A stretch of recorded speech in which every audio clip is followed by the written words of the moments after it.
Hello everyone. सूरज की पहली किरणों के साथ आप सभी को सुप्रभात। पिछला वीडियो मैंने जो डाला था उसमें गिलू चैप्टर और पेज फॉर लिविंग चैप्टर को क्लियर किया था, जितना भी ऑब्जेक्टिव हो सका था।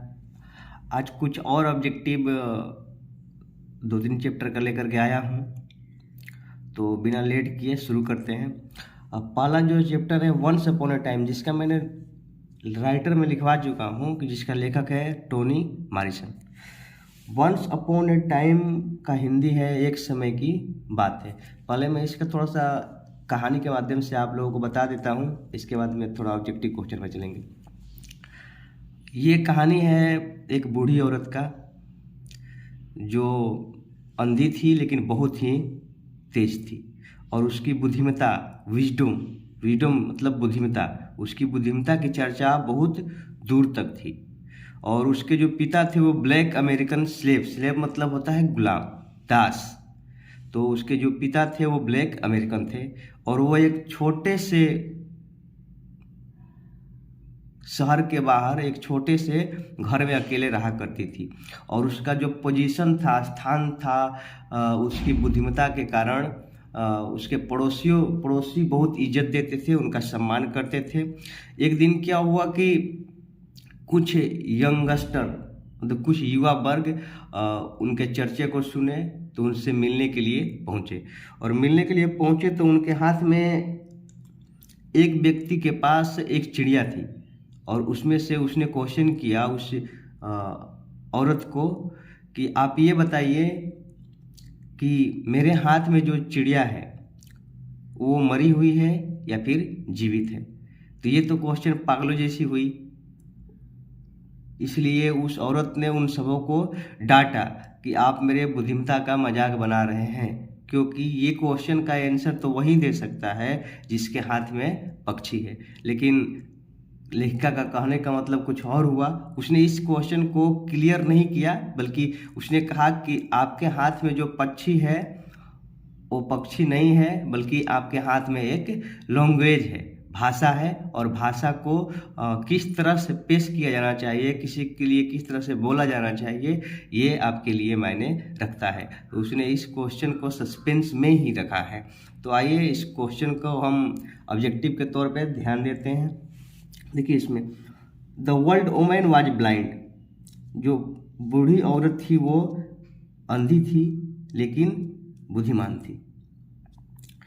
फादर ऑफ ओल्ड वुमेन के जो पिता थे ब्लैक अमेरिकन स्लेव, मतलब ब्लैक अमेरिकन थे जो गुलाम थे पहले। Live alone in A small outside of town के बाहर एक छोटे से घर में वो अकेले रहती थी। और उसकी किस चीज़ के लिए वो जानी जाती थी, तो फॉर विजडम मतलब बुद्धिमत्ता, अपने तेज तरार थी, उसके लिए वो जानी जाती थी। पोजीशन इन नेबरहुड मतलब होता है पड़ोसी में उसका जो पोजीशन था बहुत अच्छा था, क्यों इसी कारण लोग उसे रिस्पेक्ट दिया करते थे। एक दिन सम यंग पीपल विजिटर मतलब कि कुछ यंग जो पीपल थे वो उसको दर्शन करने के लिए आए, उससे मिलने के लिए आए, उसकी बुद्धिमत्ता के चर्चे सुन करके।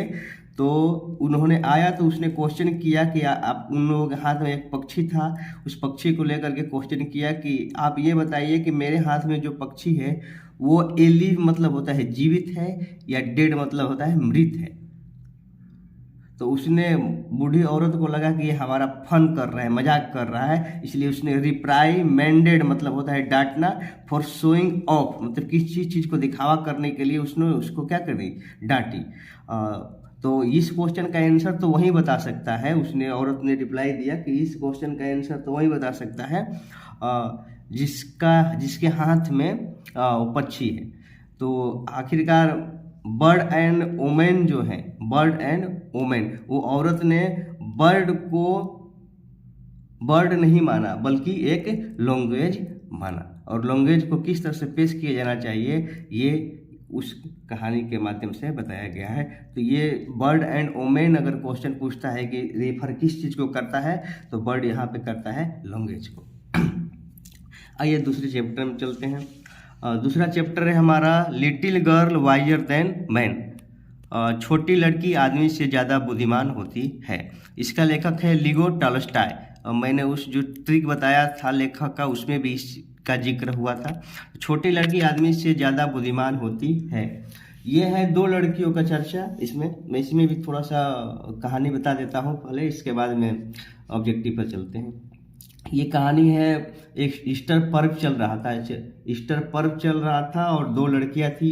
दो लड़कियां चर्च से जा करके रिटर्न आ रही थी और दोनों मिलती है एक होम स्ट्रीट का मतलब दो घर होता है, उसके बीच में एक गली होती है, वहीं पे मिलती है और वहाँ पर यार्ड में है। यार्ड मतलब दोनों तरफ से घर के बीच में जो बना होता है, थोड़ा सा कीचड़ हुआ, वहाँ पे यार्ड था और यार्ड में गंदा पानी था।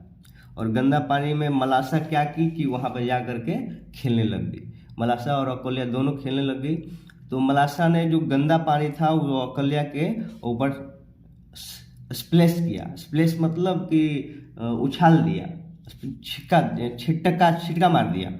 इसके बाद में क्या हुआ कि अकोलिया रोने लगी और रो करके वो अपने घर की तरफ चल दी। पीछे पीछे मलासा भी गई। तो अकोलिया की माँ जब उसको देखी ऐसी कंडीशन में तो वो उसको डांटने लगी। अकोलिया की माँ अकोलिया को डांटने लगी। फिर वो वहाँ से निकल करके उसकी माँ के घर पर गई। फिर लड़ा झड़ाई पूरा बढ़िया से हुआ। इसके बाद में क्या हुआ कि जब वो सब बहुत सारे लोग इकट्ठे होकर के लड़ने लग गए।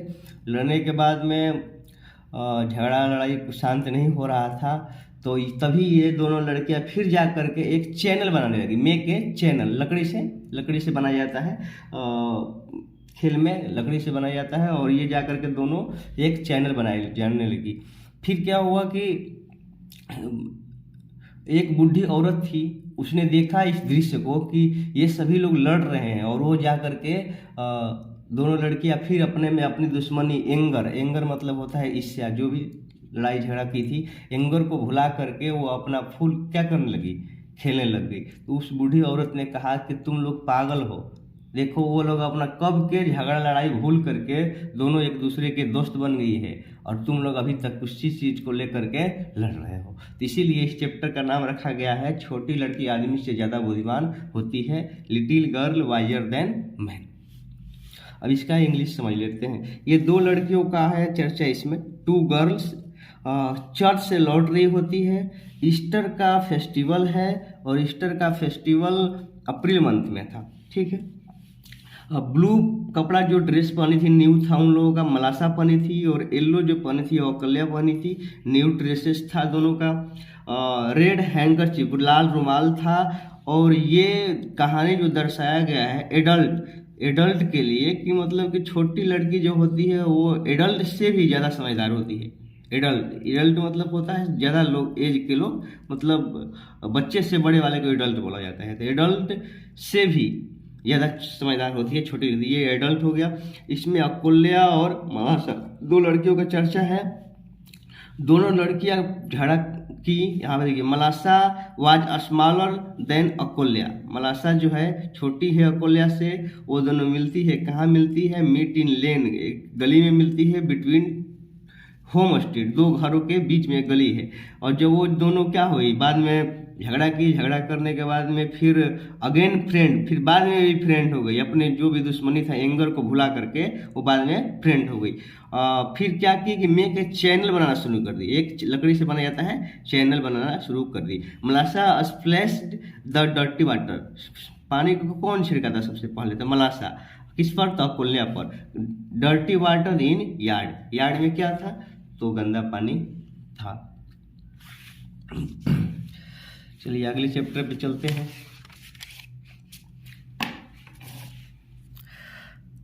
The unity of Indian culture, भारतीय संस्कृति में एकता, के लेखक है हुमायूं कबीर।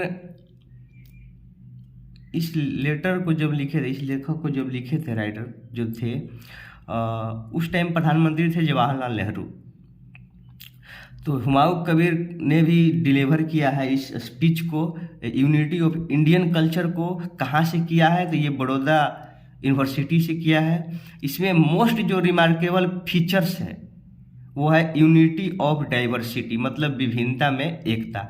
मतलब कहने का मतलब है कि भारत में भिन्न भिन्न जाति के लोग रहते हैं, भिन्न भिन्न समाज के लोग रहते हैं, उनका रहन सहन खान पान सब कुछ अलग होता है, लेकिन फिर भी उनमें एकता पाया जाता है। तो ये सबसे भारतीय संस्कृति में एकता को लेकर के महत्वपूर्ण तथ्य है ये unity of diversity. Baroda university मैंने बता दिया कि बड़ौदा यूनिवर्सिटी से इस स्पीच को वो डिलीवर किए थे, दिए थे। सबसे पहले इस चैप्टर के अनुसार आए थे आर्यंस, ARYANS आर्यंस। उससे भी पहले आए थे प्री आर्यंस। आर्यंस जो थे अनसिविलाइज थे, अनसिविलाइज का मतलब असभ्य थे। आगे है लिव एंड लेट लाइव, मतलब जियो और जीने दो। इसमें सबसे महत्वपूर्ण तथ्य को रखा गया है हुमायूं कबीर के द्वारा, जियो और जीने दो, live and let live. Humayun Kabir क्या थे? तो इजेस्ट थे, मतलब कि कहानीकार थे। और शक एंड हुन्स कौन थे? शक एंड हुन्स जो आक्रमणकारी थे, इन्वेडर्स थे।